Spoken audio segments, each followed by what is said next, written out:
We've gone 2 minutes.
Still just looking at the school building.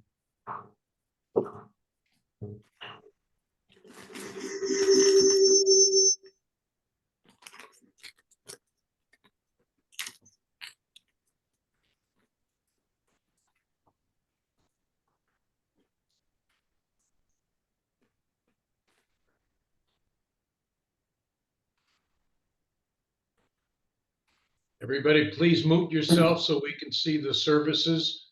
That includes you, Ron Montalto. Raise your hand and we'll try to work on this stuff. Thank you. I'll sort of be your host for this part of the presentation. We invite you to celebrate the life of Pam Jones, the dearly beloved wife of Ed Hahn. The music that we had on when you came in was a symphonic presentation of La Boheme, which was Pam's favorite opera. And we'll talk more about that in a little bit. Pam loved classical music, and that was her favorite. So we are here to remember and honor her. She's sad. We can shed tears because she's gone, and smile because we live. Your heart can be empty because you can't see her, or you can be full of love you share. You can turn your back on tomorrow and live yesterday. Well, you can be happy for tomorrow because of yesterday. Her love has strengthened and comforted you, and it still can.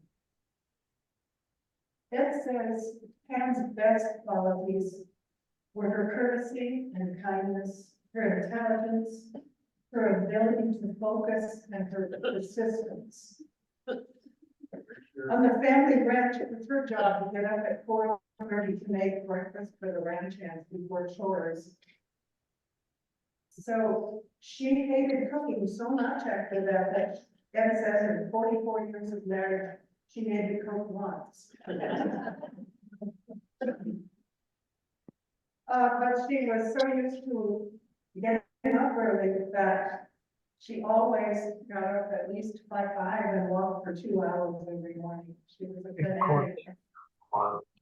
Top down. Fire. She was the family organizer. She and Ed loved to travel, I'm sure you know. So she took care of the finances, the trip planning, the research, and the taxes. Ed and Pam owned a townhouse in Portland. And over the years, the license of their homeowners association expired because they couldn't find anybody to be present. Pam took over that responsibility from 1,200 miles away. She found somebody else to be the actual live-in president. Early in their relationship, that she didn't want to have children, which was fine with him because he already had a son from his first marriage. And she took all of her maternal energy and spent it on her nieces and nephews. Niece Amy said Pam didn't have children. We were her children. So we're going to listen to Joe Hopper for a minute. Let's hear it. Yeah.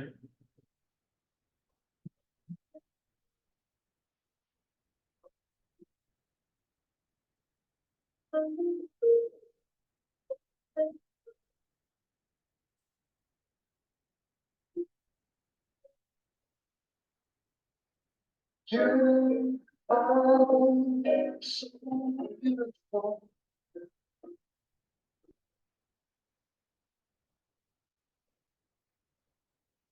You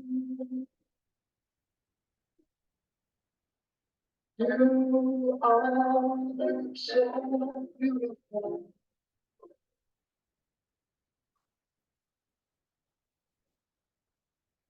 We can see.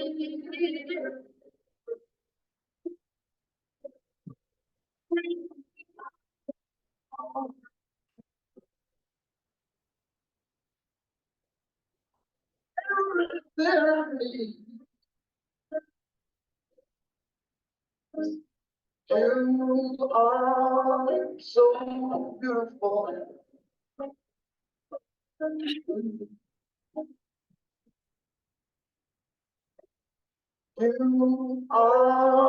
so beautiful.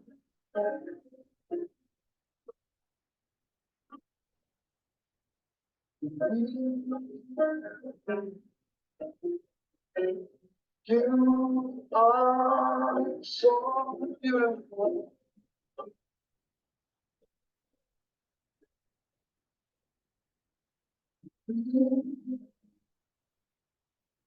Yes,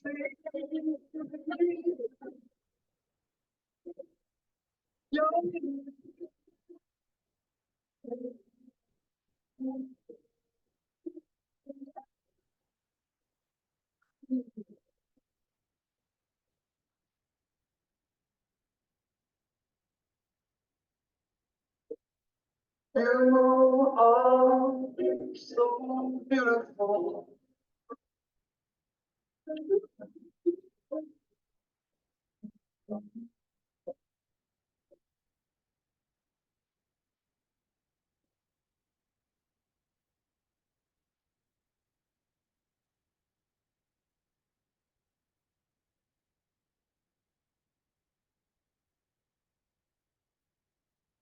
Ed wanted to write a tribute to Pam, but he says when he sat down to write it, that was too impersonal. So he did it as a letter to Pam, and I'd like to share it with you now. Ed would have done it, but he doesn't think he could make it through. So I'm going to read it to you. Hey, sweetie. According to the psychologist, I'm supposed to be angry with you for leaving me unexpectedly. I'm not. I'm incredibly sad that you're not in my life as a memory, and it is those memories that keep you alive to me. This is especially true when I'm faced with a decision and I think, what would Pam suggest? The incredible truth is that I can imagine your response and move on. Our relationship has always been a partnership that included love, respect, and appreciation as well as admiration. Well, maybe not so much before we were married, but afterwards, even when we disagreed, there was always our commitment to listen to each other. You may remember how some of your friends had trouble believing that the two of us could coexist, at least on the surface. We appear to be so different. I do believe that it was our differences that made our life together so interesting. Yes, we were passionate about some things. Travel, your family, some of the arts like the theater and classical music and ballet. And not opera, which she loved and I endured. We also held the same values of empathy and kindness toward others, discussed toward hypocrisy. Some folks never understood how we could spend so much time apart and still be together. I'm not sure I understand it either. The first 3 years of our marriage with you in the San Francisco Bay Area and me in Southern California, me working in Asia for weeks at a time, and both of us traveling sometimes for weeks when we lived at home. Maybe we exemplified the saying that absence makes the heart grow fonder. Our niece Erin perhaps captured it when she told me, "You two were a unit." Very early in our relationship, you told me how dedicated you were to having a meaningful career and how disinterested you were in having a family that included kids. Some men would be turned off by that, but not me. I was fascinated by how sure you were of what you wanted your life to be. Well, I always just grabbed onto whatever seemed to be most interesting at the time. That you did what you wanted to do was a strength I was envious of. One of the ways I knew that you loved me was because you supported my haphazard approach to my career and life in general. I sometimes imagine that without you, sure, we planned our financial future. I'd be 86 and flipping burgers at McDonald's. Even though you had no children, you were dedicated to passing something tangible onto your extended family, especially the nieces and nephews. I remember one of the nieces saying in the hospital room, "Pam didn't need any children, we were her children." I know I drove you crazy with my failure to pay attention to details. You saved our butts many times because your details were paid attention to. Even when we traveled, we handled things differently. Early in the morning, like 5 a.m., you would head out for your morning walk, and 2 hours later, you return with a lot of places to go and see that day. And I don't think you liked it when I called you a power tourist.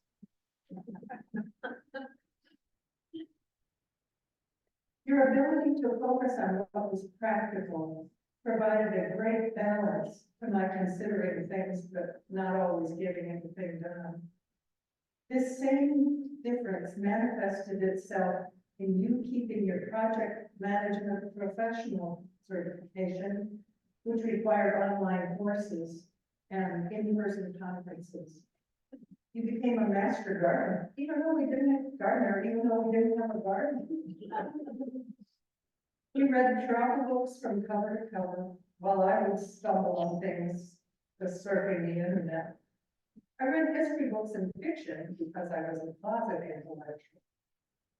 The balance was invigorating because you kept us focused while I kept our conversations interesting.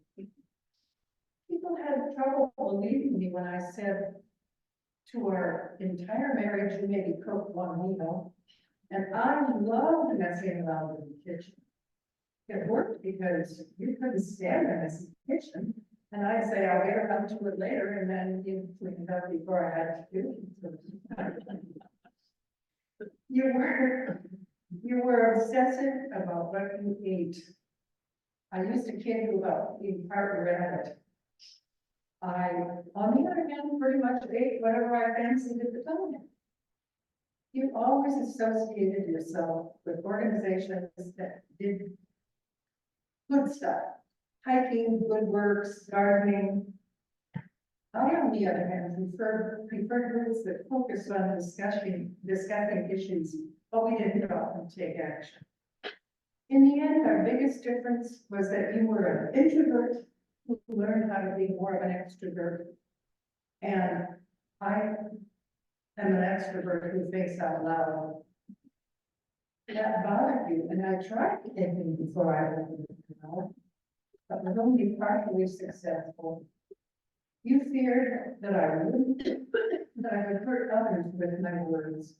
Of all the differences we had, this was the one that early in our relationship drove us apart.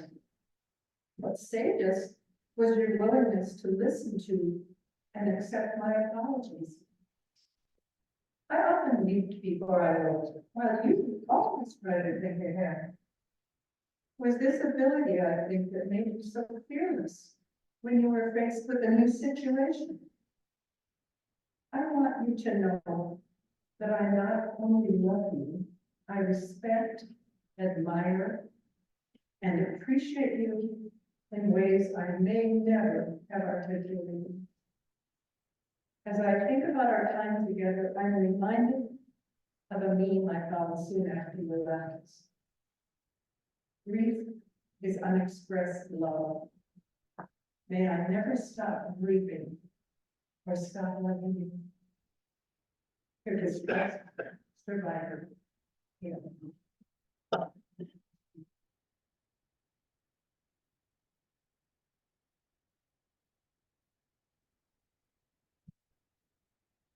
Ben is grateful for the help of Pam's family in this tragedy. His sister-in-law, Diane, was there every day when Pam was in the hospital and kept Ed from going crazy. She helped Ed make the difficult end-of-life decisions that most families have to ponder. Ed knows he wouldn't have been able to get through his tribute to Pam without her. This is the time to share the memories of Pam. Please keep your remarks brief so we have time for everyone to be heard. And we'll begin with her brother, Bill.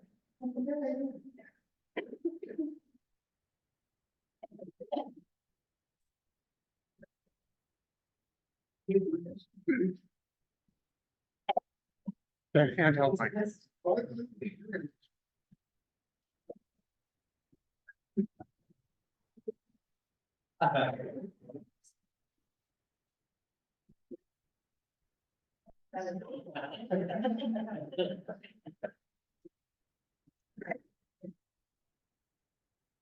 Thank you. I didn't know I was supposed to be short. Long down, I thought I would start with, modeling people who've known Pam for the last 20, 30 years, and they've been working, living in guys. So I'm going to talk about what, and she was a year older. And we were little, we spent a lot of time on the board. The house wasn't very big. So we were underfed, we stayed in the house.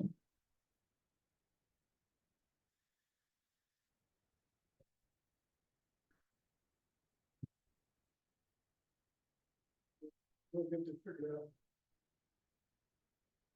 I got it, go ahead. I'm being controlled by an iPad. Let's go, how many people we have online? 29 right now. 29, that's awesome. That's awesome. Probably several continents. We had a fun time growing up. We had 12 lambs, we got the Coon Ranch, we had Phone Cabs, we got the Mar Ranch. We had, we went swimming in the creek, and, we spent time snaring gophers, and, snaring suckers in the swimming hole, and, taking care of the chickens, collecting eggs, helping mom with her eggs, all those kind of things. We had a fun childhood. We lived in a small two-story house. It was about 25 feet long and 12 feet wide, it was 2 stories tall. Some people's bathrooms are that size now. Folks had a bedroom upstairs, and Pam and I had 2 twin beds in the corner of the living room in an L shape. And then we had a kitchen built on the north bedroom bathroom at the end of it. Which was an upgrade from when my mother moved to the ranch in 1945, after Dad got out of the war, and she grew up in Oklahoma in a house with maids, a swimming pool, tennis court. She got to the ranch, she took a bath in the creek, and she had another 50 and no running water in the kitchen. So what we had going on was a lot better than what she had. We didn't have any toys, but we had outdoors. We had rocks and sticks, and bird nests and animal hides, and cats and horses, and frogs, and tree forks. And we had our dog Wolfie. Wolfie was always with us wherever we went. I didn't learn how to drive. I just started driving when I was about 4. And we had a ranch Jeep, and Pam and I would jump in the Jeep and we would take off, and Mom would come outside, we're gone, and she'd see the Jeep was gone, and she knew that she would see us when we decided to come home, and we definitely would. Well, I remember Mom and Dad having some very long conversations about this habit I had to take him off of his Jeep. And Uncle, my great uncle, Dad's uncle, Bob Baxter, he didn't help him as much because he would come by in his vehicle and we would jump in with him and off we go. Mom would come out of the house, work on the Jeep's here, where the hell? Anyway, they had a lot of fun. We went to the Lacy School, it was a one-room schoolhouse. It's at west of the highway on the American Fork. And we go electricity. And at one point we had a break-in. And someone came into the school, opened up our desks, and threw our stuff all around the room. You remember when you were kids, you had those little watercolor sets that were kind of candy, you open them up and they had these little things with watercolor stuff in and little paintbrush. Well, these were all lifted up and broken and thrown on the floor, except for one desk, my sister Pam. It turns out Lester had a crush on Pam. And the guy turned in the sheriff figured this out after this with the kids. I don't know what it was. We never heard of watercolor Smith again. We go ice skating at recess, and it was about 200 yards over the hill where there's a little spring creek. And recess is over, and the teacher was standing at the door and ringing his bell, and we ignore her. And pretty soon she gets over the lawn, she comes stomping across the meadow. In the meantime, we take her skates off and we run up the creek a little bit and make a circle and get back to school. And when she got there, she'd be furious, and we were sitting in our desk like little ladies.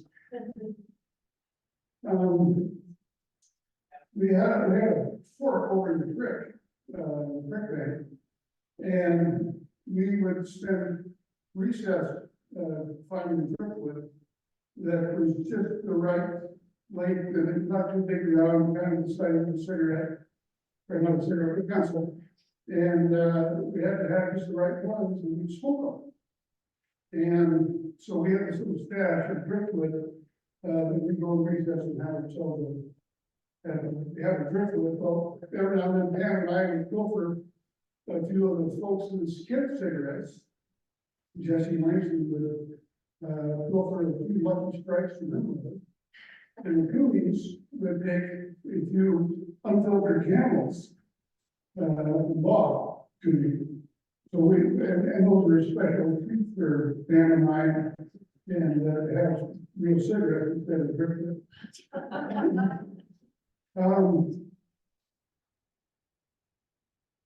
And Pam was our, expert gopher snare. And we had piano water, and we had this looping about 6 feet of water, Pam lay on the ground, and the few of us would have these buckets and take it over the hand pump, and get water and pour it in the gopher hole, and the gopher pokes his head out, Pam would jerk it, and give the gopher around the neck. And so we get him, we put him in a box, and so on Friday afternoon, we had about 5 or 6 of them in this box, and we stuck them in the school, and put them in the closet. Monday morning, we come back to school, and the teacher was with it. She's going to beat the hole in the box. They were all over the school, you could see their tracks. And, so anyway, gopher theory, did come to a halt. Shortly after that. We used to go to Los Angeles because of our grandparents. We went to the grand opening of Disneyland in 1955. And, my grandfather, mom's father, was a friend of Walt Disney. And, Disneyland was always a special place for Pam and I. And after Bobby came along, that was always a wonderful trip, and we would go there all day, and usually in August. And sometimes we drove, and then we flew. And, later on, the other night, we take our kids to California to visit Disneyland, and Pam and Ed were living there, and we go on the beach. And we would rent a house in most of the people on the beach, and spend some time in Christmas time. It was always very special. We went to the Seattle World's Fair in 1962. My grandfather rented a apartment, which we spent about 2 weeks there. And, I remember driving out there, we, spent the night in Moses Lake, Washington.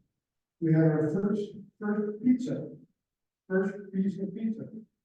And, in the middle of the trees, so we had a staging wagon with no air conditioning.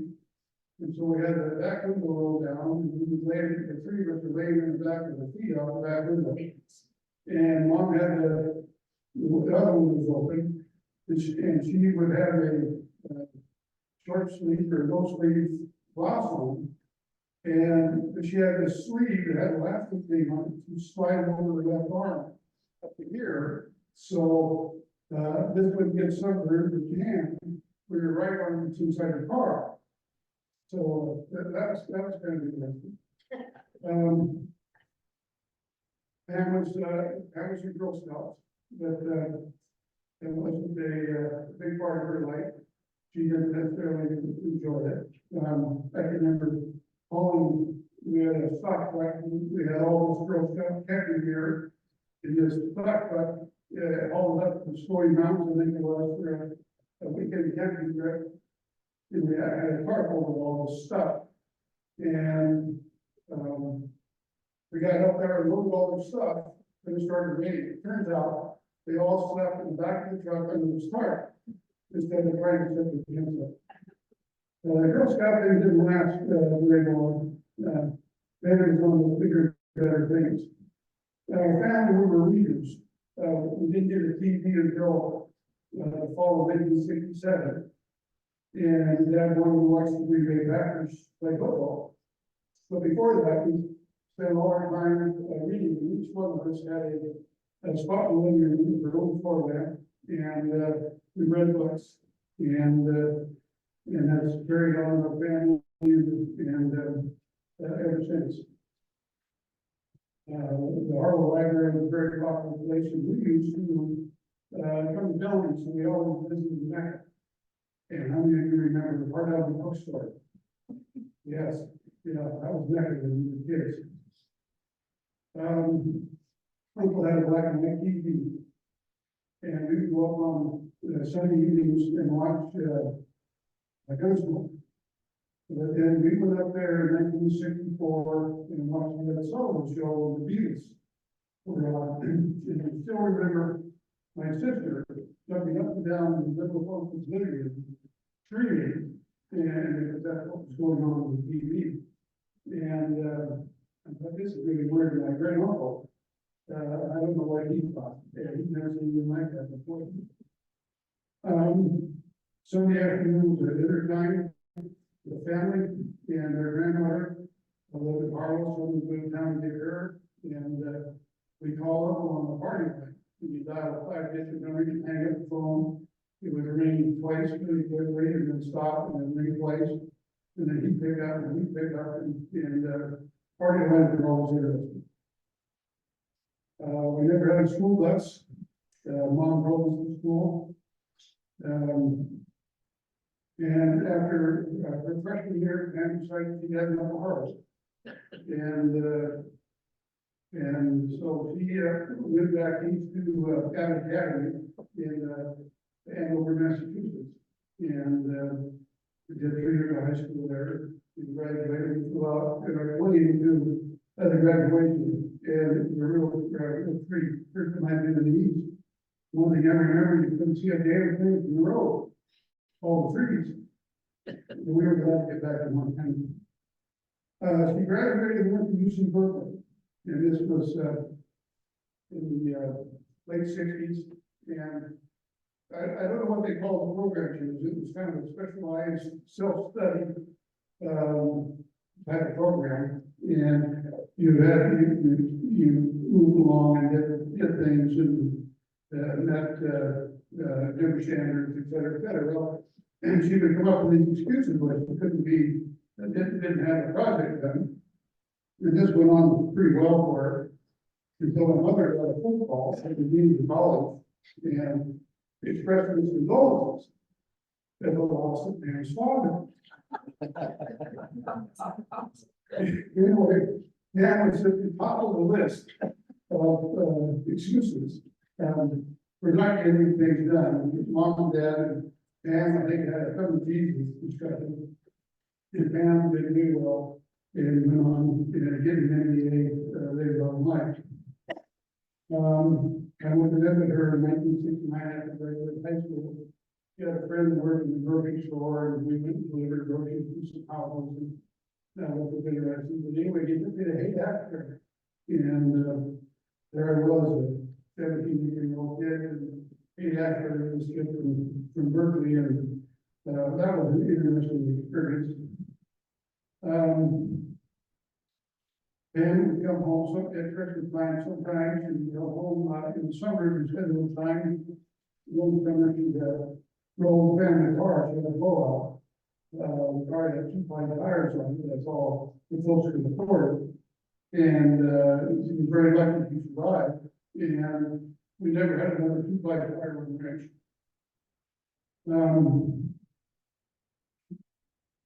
For the wedding on the ranch in 1979 in July, was the fun time, Pam and Dad got married. And Deb and I, we told later, flew to San Francisco and rented a car to go to the Hard Dunes outside of Watsonville, California, to Evan Pam's wedding reception for the ranch down there. I thought we had weird things up here. I tell you what. I don't know where head thousand was friends at that time, or what kind of minivan we were riding. It was an interesting reception, and it was actually quite enjoyable. And we all remember that trip down there. I guess that'll do something now. And Debbie and I were traveling and Pam got sick, and we were in touch with Dad about coming home. And he said, no, he said she's doing better, she gets stronger, she's not worried that things collapsed on her. And we were coming home the next day, and we drove to Billings and was able to spend 4 days in the room with her. 4 days and 4 nights. And it's the first time since I have known Ed, that Ed and I had an opportunity to actually visit and discuss things. And he and I are from different spectrums. And during that discussion, we discovered we actually have a lot of common. And I really enjoyed that, Ed. And really enjoyed that time. And there's a couple of quotes I've seen in the last few days. And one of them was, I always thought I would see you again. The last time I saw Pam and visited with her, I think it was on November 17th at History Dinner at Hilton Garden Inn. When we visited, she wasn't doing well at that time. But I always thought I would see her again. But I didn't. Another quote I saw was, don't be sorry for what you've lost, but be glad for what we've had. And we've lost Pam. We've had her for 74 years. And it's been special. There's a quote I learned years and years ago. You can use most any measure when you're speaking of success. You can measure it in family homes, expensive cars, and dress. But the measure of your real success is when you cannot stand. It's the way your friends describe it when they're speaking to your friends. And so, Pam, you are a success. We love you. Thank you. Thank you, John.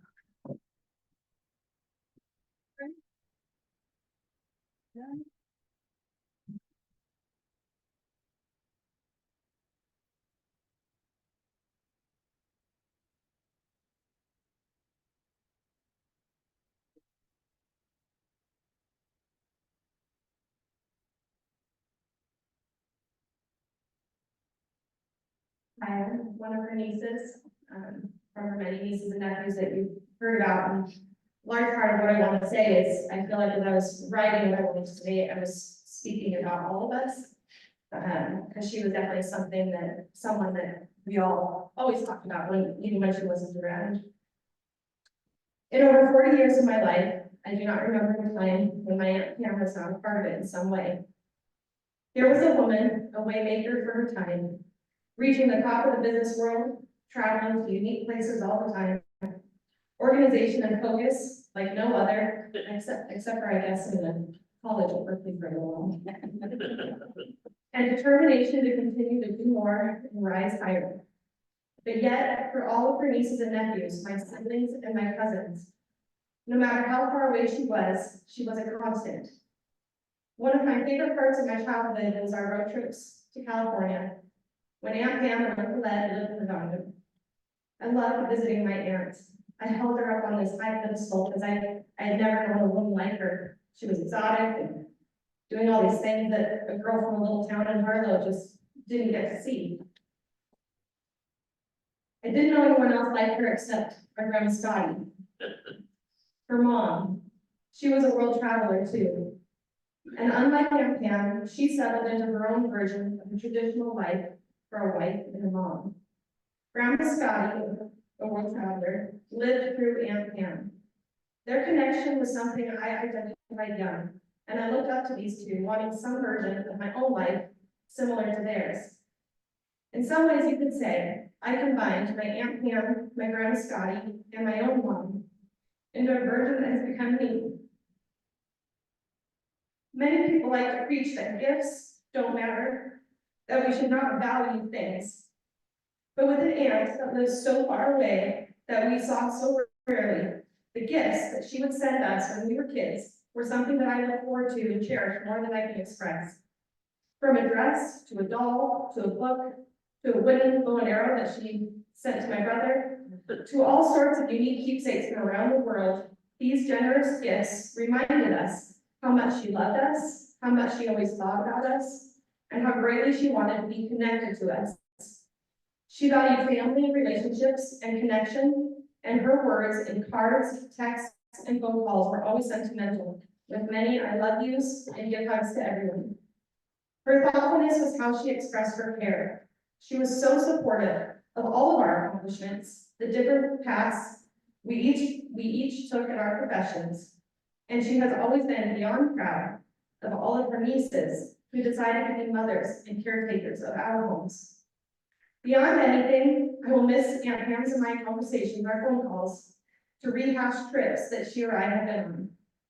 Her and Uncle Ed would return from a trip, and she and I would talk on the phone about all they did, all that she liked and disliked, just in case Ivan and I, her husband, and I and our kids decided to take the same trip.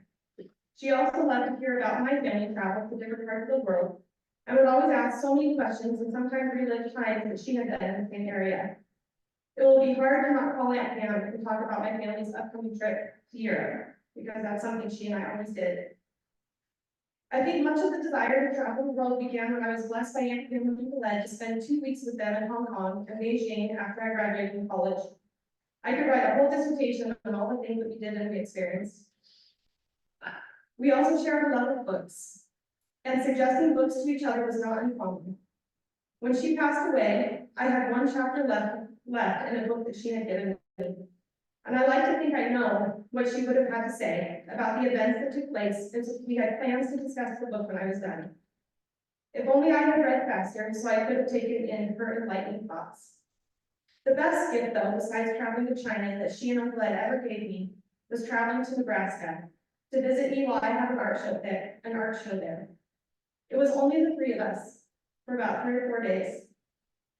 Once again, without words, she expressed how much she loved me, how proud she was, and her willingness to sacrifice her own time to show support for family. She sent me a little bit of money before my birthday, this last November 22nd, the day before Thanksgiving. On my birthday, I texted her and told her how thankful I was for her thoughtfulness. And I said I was going to use the money to buy something extra special. That same day, the day before she fell ill, I bought this bracelet. I had decided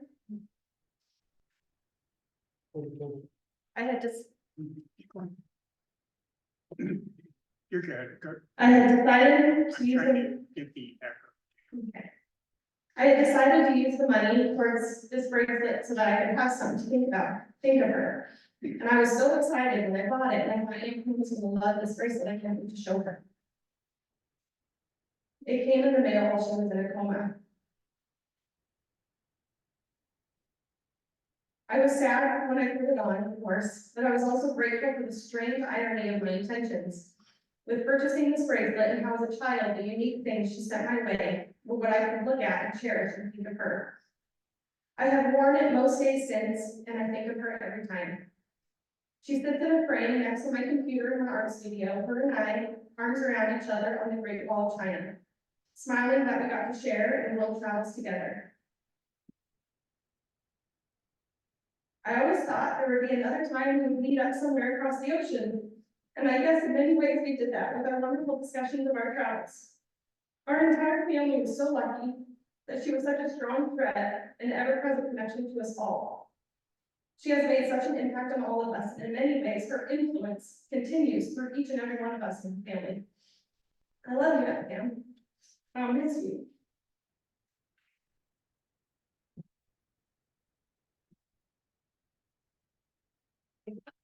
Would someone else like to say a few words about Pam and it's her moment? Share the mic with you. Diane and Steve is fine. Yep.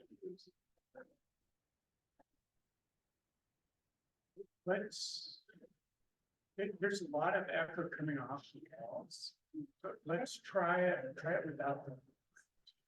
Without the mic. Can you guys hear us okay? Yes. I think you can hear me. I've kind of been known to have a loud voice. At least my husband would say that. Is that better out there? Give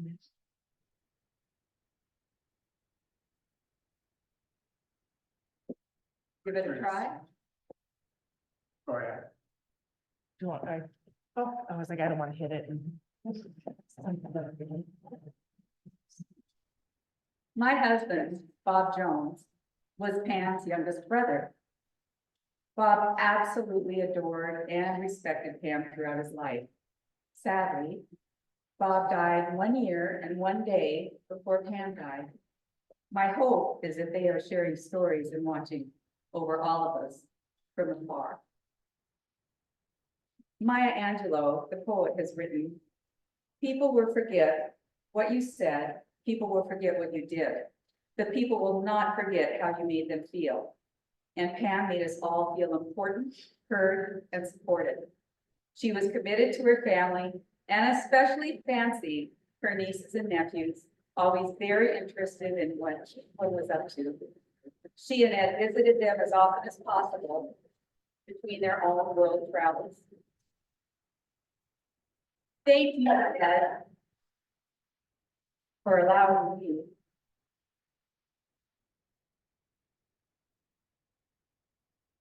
the great privilege to be present with you and Pam.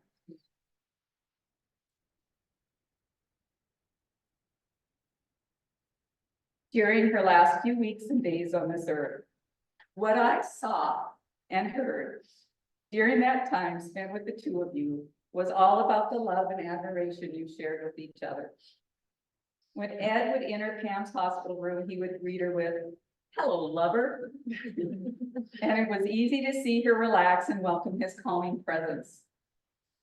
Always the meticulously organized and determined woman, Pam would often relate from her hospital bed what needed to be done at home, particularly focusing on the details of a carport that was to be finished at what they call their Lemondrop house, where they have lived for many years after relocating in retirement to Montana.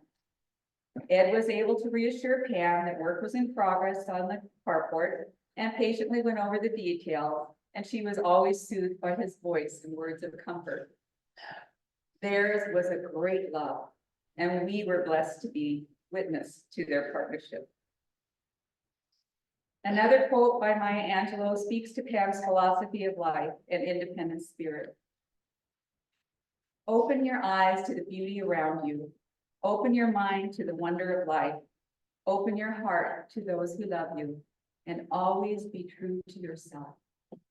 Thank you, Pam, for shining your light on all of us. We send you love.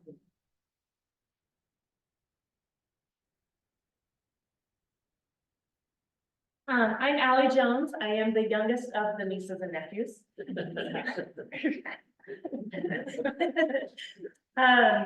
Today we gather to celebrate the remarkable life of our beloved Aunt Pam.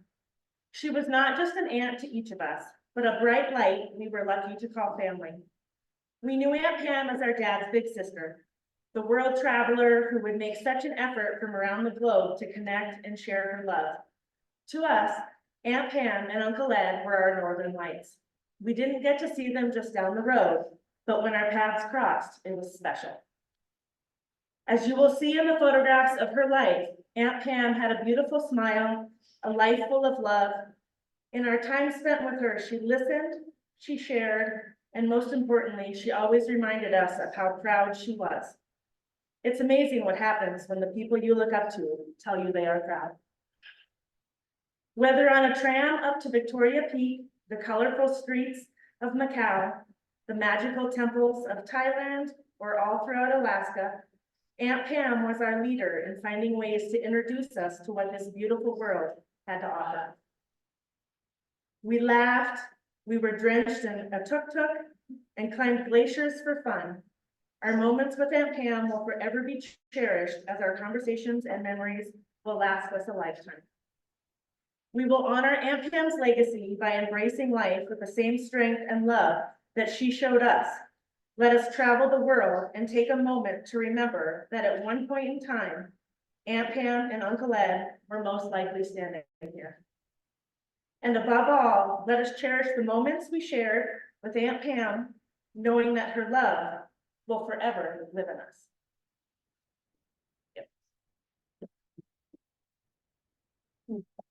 Thank you. How everyone else would like to speak?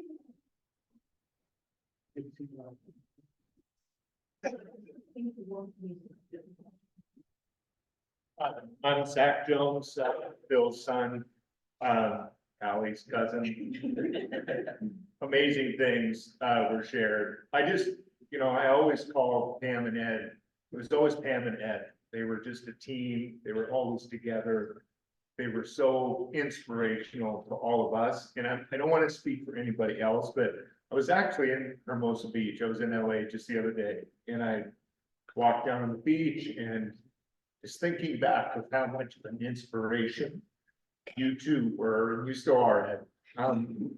What Grandma Scotty did, moving from Oklahoma to the little house there, was incredible. What Pam did, and similarly, was incredible. 5th, now 6 generations of the family ranch, and Pam left that orbit, but never totally left it. Her feelings for the ranch were so benevolent for our whole family. She was so selfless, but Pam was always out there in the world. I mean, we are small town Montana ranchers. And here is Pam, East Coast boarding school, UC Berkeley. She was a Grizzly for Christ's sake. She goes to UCLA and gets an MBA. She's living in San Francisco and LA and Hong Kong. You could not be more different than what we were. And then you have Ed and her relationship. And she's Pamela Jones-Hahn. She's the first woman I ever knew or saw with a hyphenated name. And that is not to be taken lightly.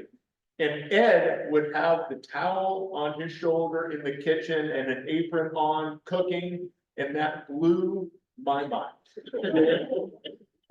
So I just want to thank Ed and Pam for being an inspiration of being so different, but still being us. And Ed, it was so amazing. And I just want you to know how much you and Pam meant and inspired me, and I think so many of us in this room. Thank you.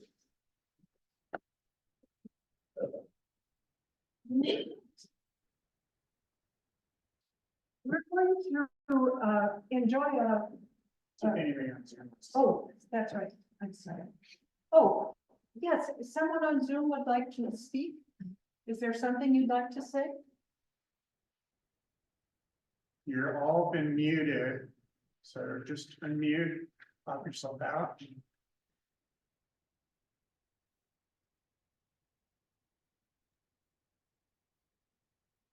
Hi, this is Cal Oltrogi.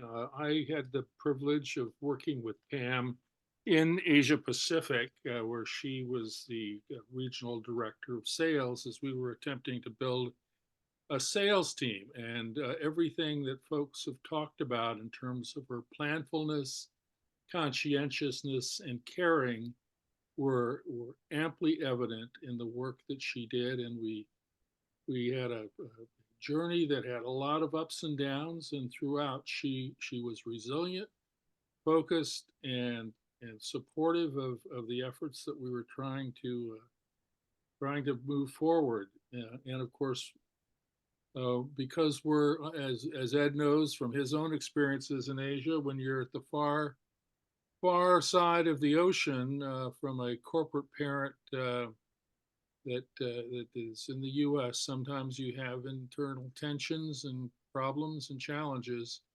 And through all of that, Pam was a great partner as we were trying to move our agenda forward in the Asia Pacific region.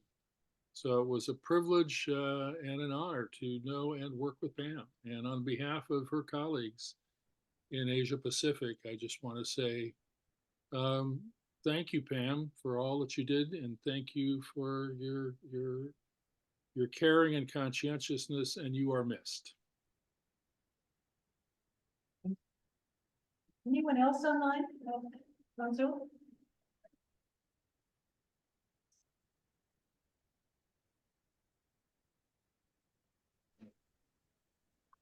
Hi, I'm Katie. I'm from Singapore. I work for Pam in when 2003 when she was with Hitachi Data System. I worked with her very short while, but she just impressed me all. And we keep in touch since 2003 till now. One thing that made me really impressed all on Pam is the way she walk. Whenever she come to Singapore, okay, most of the time I'll try to fetch her from her hotel to the meeting to the office, and after which, at the end of the day, she will always tell me it's okay. She called me Pui Can, okay? She said, it's okay, Pui Can. I can walk back. And do you know that in Singapore, it's so hot? And she will carry her heavy laptop and she will insist she will walk back to her hotel. She's just amazing. And I did a business trip with her, I think 2 times to India. And you know India, and she will insist that every morning she'll make a walk. And I was so worried for her. I said, Pam, this is India. If you want to walk, let's walk in the gym. So we had a good time. And I really miss Pam. Really, really, really miss her. Thank you. Thank you.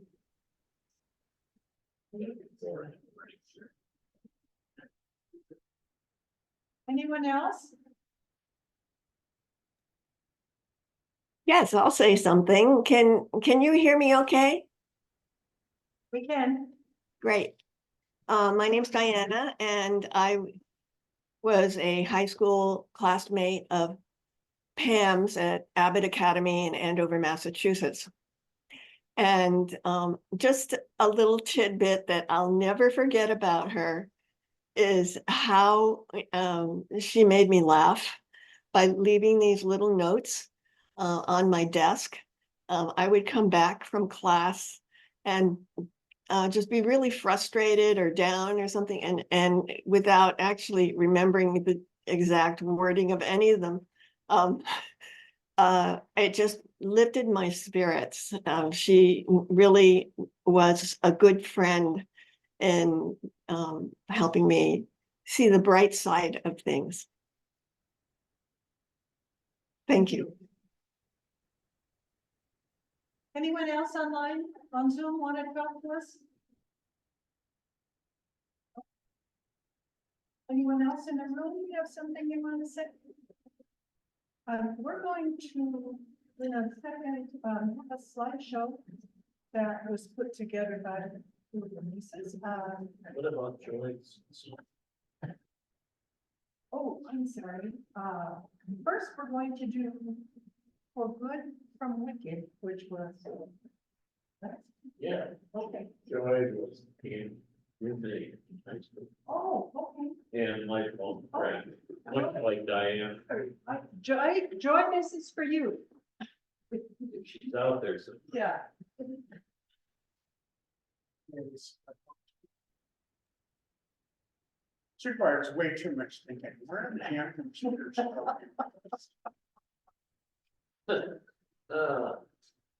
Joy was on the line, but I think she lost signal because she is vacationing in Antigua.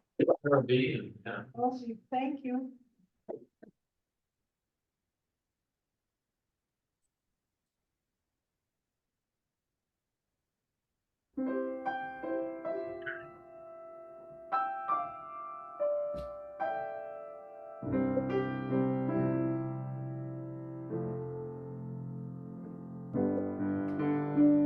I've heard it said that people come into our lives for a reason, bringing something we must learn, and we are led to those who help us most to grow if we let them, and we help them in return. Well, I don't know if I believe that's true, but I know I'm who I am today because I knew you. Like a comet pulled from our as it passes the sun, like a stream that meets a boulder halfway through the wood. Who can say if I've been changed for the better? But because I knew you, I have been changed for good.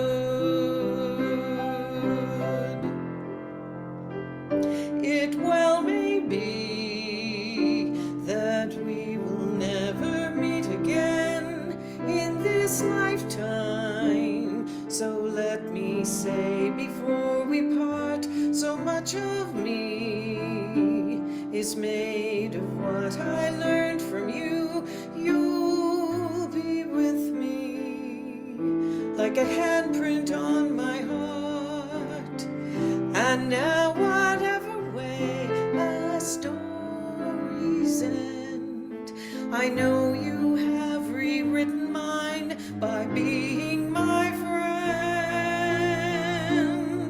Like a ship blown from its mooring by a wind off the sea, like a seed dropped by a skybird in a distant wood. Who can say if I've been changed for the better? But because I knew you, because I knew you, I have been changed for good. And just to clear the air, I ask forgiveness for the things I've done you blame me for. But then I guess we know there's blame to share, and none of it seems to matter anymore. Like a calm, like a ship floor from its moor, as it passes us off the sea, like a stream that beats dropped by a spirit halfway through the wood. Who can say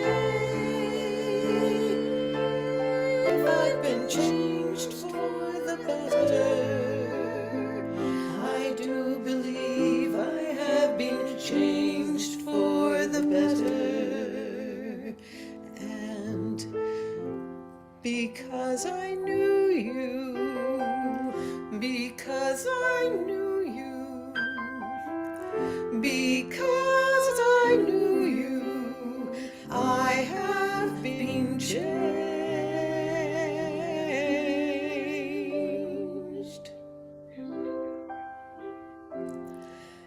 for good.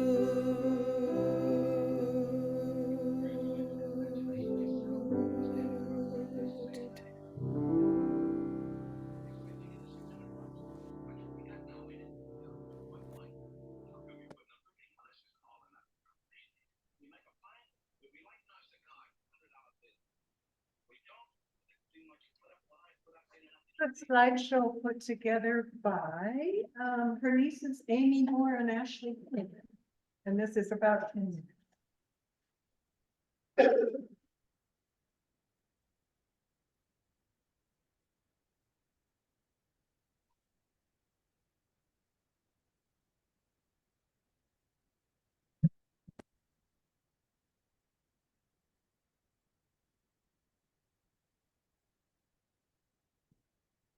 Gonna grab a second screen. And I'm gonna have this all queued up.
That was so lovely.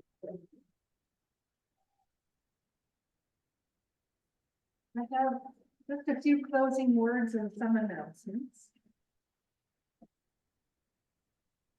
Grief is the tax on loving people. It's the price for being loved well. Necessary payment on the accrued capital gains of intimacy and memories of time with them.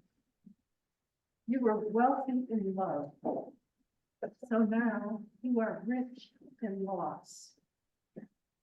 It cheers our tribute. Grief is a small penalty for immeasurable treasure of loving and being loved. Grief is unexpressed love. The Raven Cafe is serving some food at the end of the hall, and you're invited to go there and have a snack and a drink, and share your memories of Pam with the family. Please help yourself to champagne that's at the bar and some on the table here. And then when you leave, they've asked to say, beware, the snow is falling off the roof and it can really. You're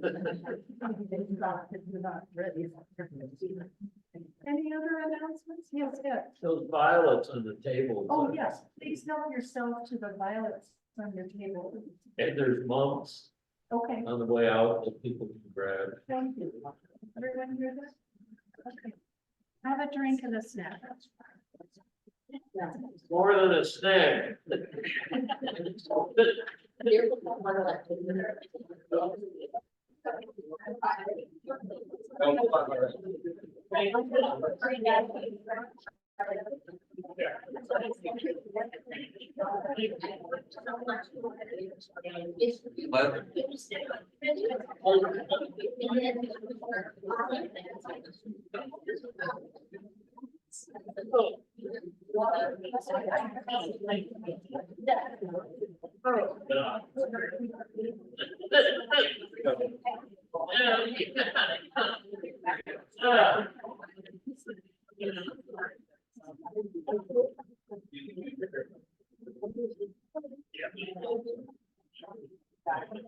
Yeah.